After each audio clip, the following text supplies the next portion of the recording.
So, are you ready to Samgyupsal level up? We're going to really level up by using quality products.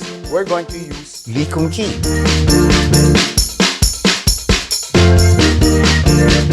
So what are we gonna do today?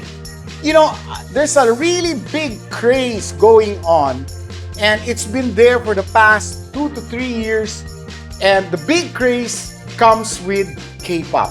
It's Samgyupsal. Okay? To make real quality Samgyupsal, you gotta have good ingredients. And what ingredients am I gonna be using? The one in the red caps, Bulgogi.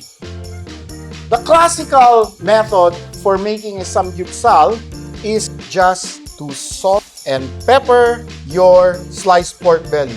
But if you want to Samgyupsal level up, here we go. We're going to use some soy sauce, oyster sauce, Bulgogi oyster sauce, sesame oil, and this is one of the secrets. We're going to use lemon lime soda, chili bean sauce, there you go, and oh, how convenient, I don't have to mince the garlic. A tablespoon of sugar, okay, not too sweet, some fish sauce, and we'll just mix this all together. Bulgogi was the very first maker of oyster sauce, and you gotta make it from pure oysters and not from pure flavoring. Pure oysters. Okay, let's do the beef. And the beef marinade is also very simple. You need some oyster sauce, and you'll need some dashida, or beef powder, or a beef cube. Okay, and I'm going to be putting some soy sauce, sugar,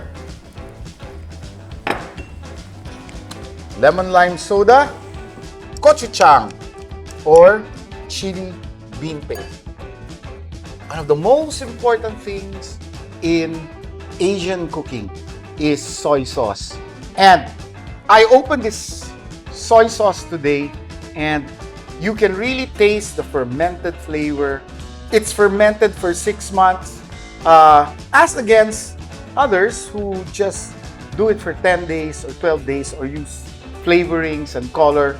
This is a real fermented soy sauce, and this is going to boost our flavors. So now let's do the dips or our wraps. All you need to do is get some really good sesame oil. Sesame oil that gives you a creamy flavor. So there's your sugar, here's your salt, and some Korean dried chili, and a pinch of pepper, and you've got sauce number 1. This is how to level up our Samgyupsal. We're going to make a sauce number 2. We start with gochujang, and we put in some honey. We're going to put in some apple cider vinegar, some minced garlic. This is the game changer, some hoisin. And we're also putting some fermented beans with chili. We're gonna put in a little soy sauce and some sesame oil. You know, a lot of cultures, the Japanese, the Chinese, the Koreans, they like real good sesame oil. They want sesame oil that gives you a roundness, a creaminess. You want real good sesame oil? You'll get it from Bulgogi. And it's time to grill the meats. Okay? Let's go! A couple of decades ago, we were taking equestrian lessons, and right in front of the academy was a Korean that set up a Korean barbecue place. And one of the items that he was serving was Samgyupsal.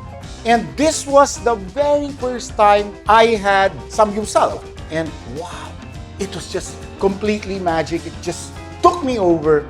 And what an experience.